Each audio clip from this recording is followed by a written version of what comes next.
principio el tono conversacional que imperaba en la poesía hispanoamericana fue el tono al que yo me adscribí cuando empecé a escribir mis primeros libros, pero después una serie de circunstancias personales y también que tienen que ver con el desarrollo de la misma poesía me llevaron a una investigación de otro tipo en el lenguaje, y entonces derivé en unas playas neobarrocas, digamos, a las que, es decir, de las que yo tomé conciencia ya cuando me fui a Estados Unidos, porque cuando estaba en el Perú todavía no sabía de la existencia del movimiento neobarroco, por ejemplo.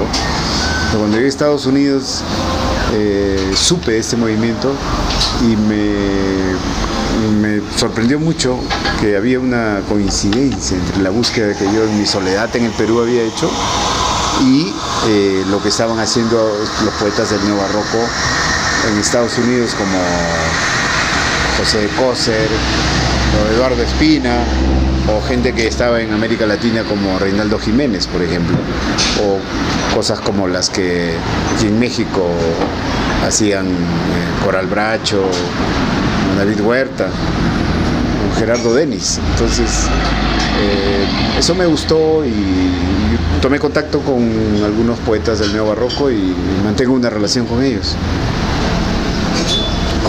Una consulta, porque tú me estás hablando, por ejemplo, que en algún momento te das cuenta que tú tienes una coincidencia con este como movimiento, como más lo que, por ejemplo, en tu fuero personal, ¿qué fue lo que te inclinó hacia este tipo de poesía? Bueno, lo que pasó es que yo sentía como una necesidad de cambiar de registro. O sea, ya estaba un poco como saturado del tono conversacional. Sentía que tenía que cambiar de algún modo. Pero fue un proceso en el que yo comencé a hacer una serie de experimentos. Escribí como un par de libros tratando de salir del tono conversacional y adquirir otro tono. Digamos que en lo personal fue como una especie de búsqueda hacia mi interior. Emprendí como un viaje hacia dentro de mí mismo y desde lo más profundo, desde lo más hondo de mí mismo quería sacar como una nueva voz. Eso ocurrió con unos experimentos que hice que me llevaron a la escritura de un libro mío que se llama Symbol. Entonces ahí fue cuando me di cuenta que el lenguaje ya no era estrictamente conversacional, sino era como un lenguaje que se autoiluminaba a sí mismo. Esa es la sensación que tuve. Y a partir de ahí fue que ya derivé hacia el neobarroco. ¿Y esto coincide o no con tu partida a Estados Unidos? El proceso que me estás describiendo. Más o menos, porque en realidad fue a fines de los 80 que yo empecé con esos experimentos que me llevaron a Symbol, ya en el 90, 91, y todos los años 90 proseguí en esa búsqueda. Entonces ha sido recién a la salida hacia Estados Unidos, que ya fue más bien terminando los 90 y principiando los años 2000, que tomé conciencia del tema neobarroco. Mientras estaba en Lima no tenía idea del neobarroco, aunque yo ya estaba en una búsqueda distinta que estaría cercana al neobarroco. A propósito de lo que me comentas, ¿cuál era, por ejemplo, desde los 80, desde por ejemplo Cloaca, cuál era la relación que existía con la poesía latinoamericana? Lo que se hacía en Argentina, en Chile, en México, ¿existía una relación fluida? No mucha, la verdad, porque como tú sabes, en América Latina o en Sudamérica estamos muy cerca y muy lejos, ¿no? O sea, geográficamente estamos muy cerca, pero culturalmente estamos bien lejos, no hay mucha comunicación. Ahora más por el internet y todo eso, ¿no? Pero en los 80, pues ni hablar, no había, antes de internet no había mucha comunicación. Sabíamos, por ejemplo, de la existencia de grupos similares, vamos a decir, a Cloaca, por ejemplo en Venezuela. Sabíamos que en Venezuela estaba el grupo Tráfico o el grupo Guaire, que de algún modo estarían por ahí. De esto nos enterábamos por alguna gente que viajaba, pero no había una relación concreta, directa, la verdad. Después nos enteramos, por ejemplo, de que en Montevideo Luis Bravo había estado haciendo unas cosas denominadas lumpen poesía, que estarían cerca un poco de lo que fue o quiso ser Cloaca. Pero eso nos hemos enterado después, por ejemplo, otro grupo del Ecuador llamado Psicoseo. Pero nos hemos enterado de esto después. En el momento de Cloaca no, era una experiencia completamente solitaria en el Perú. Te lo consulto porque, por ejemplo, una de las cosas, por ejemplo, en tu faceta académica que has tratado justamente sobre la poesía de Enrique Lihn. Entonces te quería preguntar, por ejemplo, ¿cómo llegas tú a la poesía de Enrique Lihn? ¿Qué es lo que te llama la atención de la poesía de Enrique Lihn? Claro, bueno, en el caso de Lihn ya es una cosa distinta, diremos, porque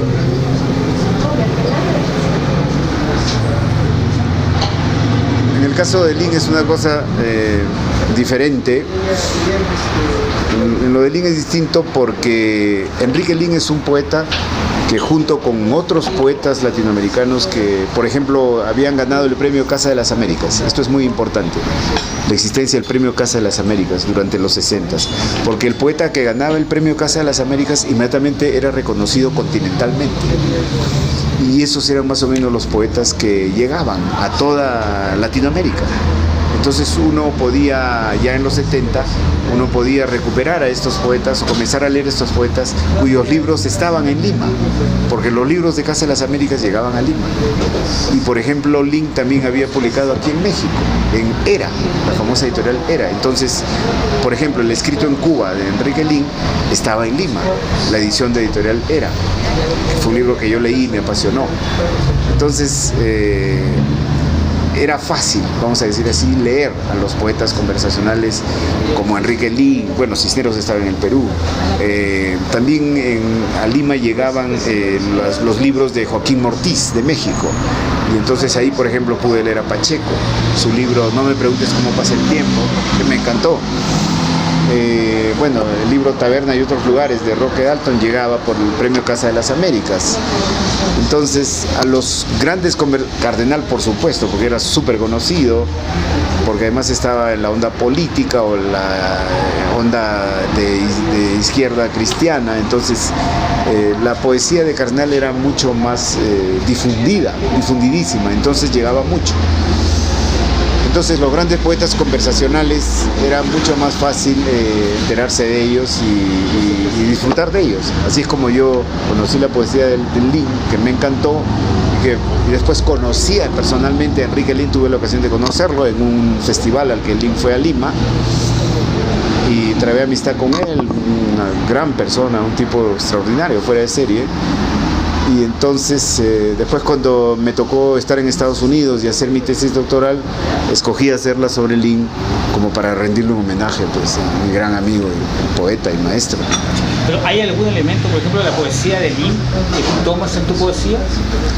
En un momento yo creo que el tono conversacional, por supuesto, y quizá algunos rasgos abstractos que hay en la poesía de Enrique, también de algún modo quizá los he tomado, pero no sé, porque esto ya es de manera inconsciente, pues es una asimilación inconsciente que uno hace de la poesía que lee.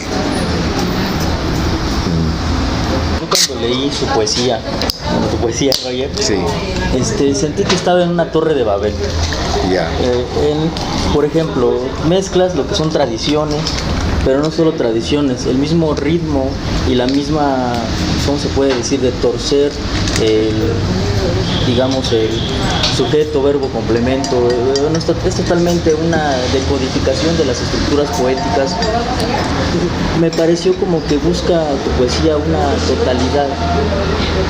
No sé si me acerco o no sé si estoy lejano. Por ejemplo, pienso en el Dolce Stil Novo, en Dante, en Cavalcanti, pero también después veo que está la crónica inmersa también dentro de tu poesía.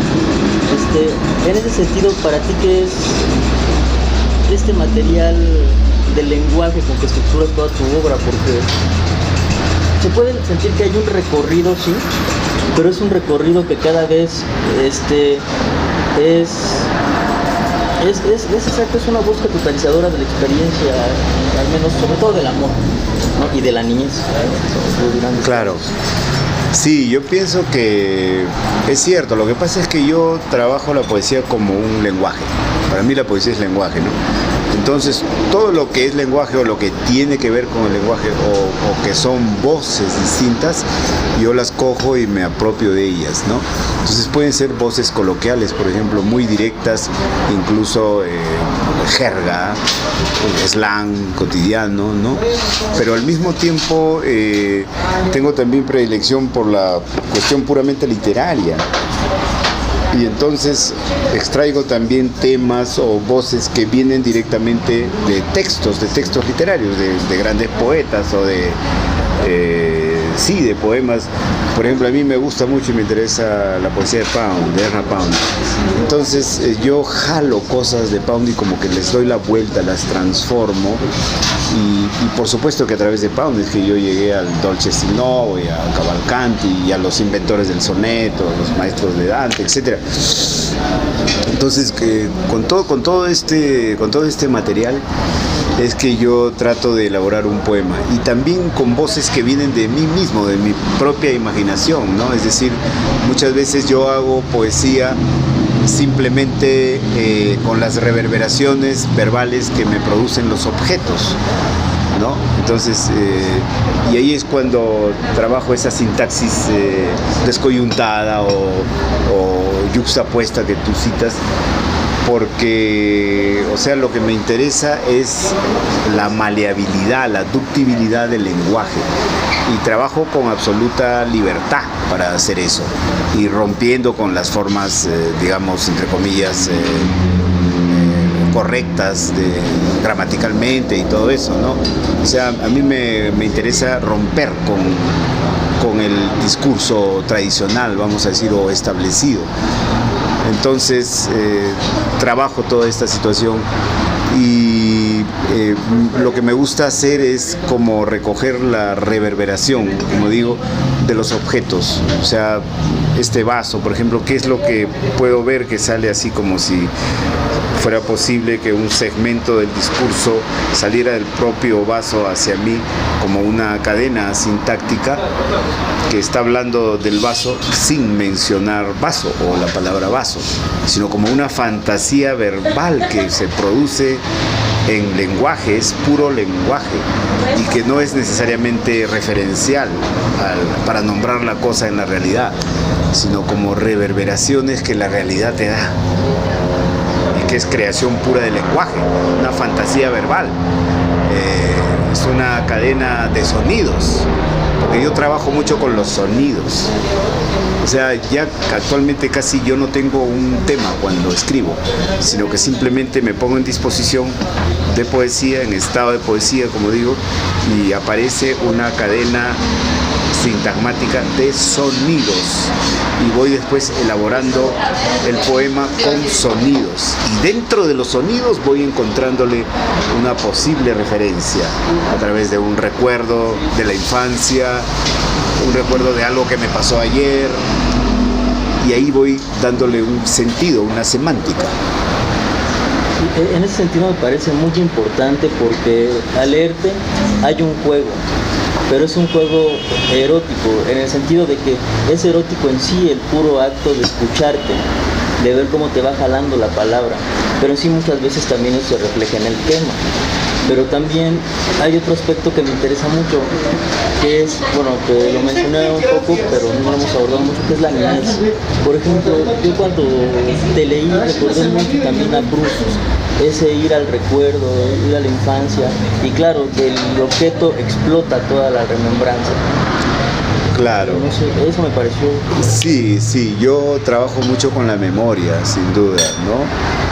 Entonces yo enhebro los poemas a través de la memoria, a través de los recuerdos que tengo. Tengo una buena memoria, entonces las cosas se me quedan grabadas, y muchas veces trato de reproducir memorias completas en un poema, pero a través de un solo verso, ¿no? A través de una imagen. Ese es más o menos el trabajo que hago. Bueno, Roberto, te quería hacer una consulta respecto, por ejemplo, de la edición del chico que se declaraba con la mirada. Bueno, de hecho, en este caso que lo hayas publicado en este caso por Mantra Ediciones, pero tú también has publicado otros textos con editoriales independientes. Entonces, la pregunta, Roberto, iba más como enfocada: ¿cómo ves tú el tema de la edición independiente en relación al trabajo que están abordando estas editoriales? ¿Y cómo lo ves tú en relación a tu propio trabajo? Claro, a mí me parece muy interesante el trabajo de las editoriales independientes, sin duda, ¿no? Y pienso que son ahorita pues el territorio en el que se está salvaguardando la poesía, ¿no? Porque ya sabemos que digamos, a las grandes editoriales pues les interesa bastante poco la poesía, ¿no? A las grandes editoriales que son multinacionales actualmente, pero sí, o sea, existen las editoriales independientes, las small press, como dicen en inglés, ¿no? Entonces, yo pienso que ese es el reducto actual en que la poesía continúa viva y con una gran fuerza, con una gran energía, y yo pues le doy todo mi apoyo a las editoriales independientes, sin duda. No, Roberto también había mencionado, y tú lo sacaste a colación, el tema como de tu admiración por Pound. Entonces, con respecto, por ejemplo, a eso, y a la manera como que tú me estás diciendo, como que vas entreverando el texto, o sea, hay una concepción de palimpsesto en tus textos, o sea, tú vas construyendo en la medida que vas tomando fragmentos de cultura de distintos escritos. Sin duda, claro, la idea del palimpsesto está, yo creo, implícita en lo que escribo, porque además mi visión me parece que es como fragmentaria de las cosas, ¿no?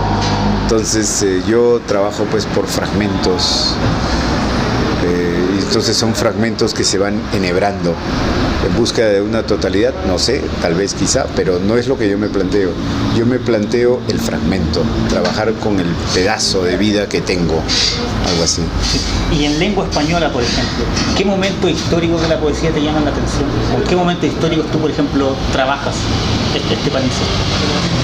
Bueno, supongo que yo trabajo en el palincesto los momentos de la poesía en lengua española que a mí me han gustado mucho, o que me han impactado, o que me han influido. Para empezar, lo que hablábamos al comienzo, ¿no? La poesía conversacional, que fue el mundo al que yo nací. Sin duda, eso está presente, ¿no? En mi obra. Y después, bueno, los grandes poetas de la tradición en lengua española que me han interesado en distintos momentos, pues por decir Lorca o Cernuda, ¿no? Guillén, Jorge Guillén, español. Entonces, sí, o la tradición latinoamericana también, digamos, como más secreta, por decir Roberto Juarros o Sánchez Peláez, ¿no? Entonces son poetas que me han interesado, o bueno, los grandes poetas peruanos de la tradición, como Jorge Eduardo Eyerson, por ejemplo, y sin duda, pues, o sea, Trilce de Vallejo. Entonces, todas estas cosas están, ¿no? Es decir, todo lo que uno lee, para mí,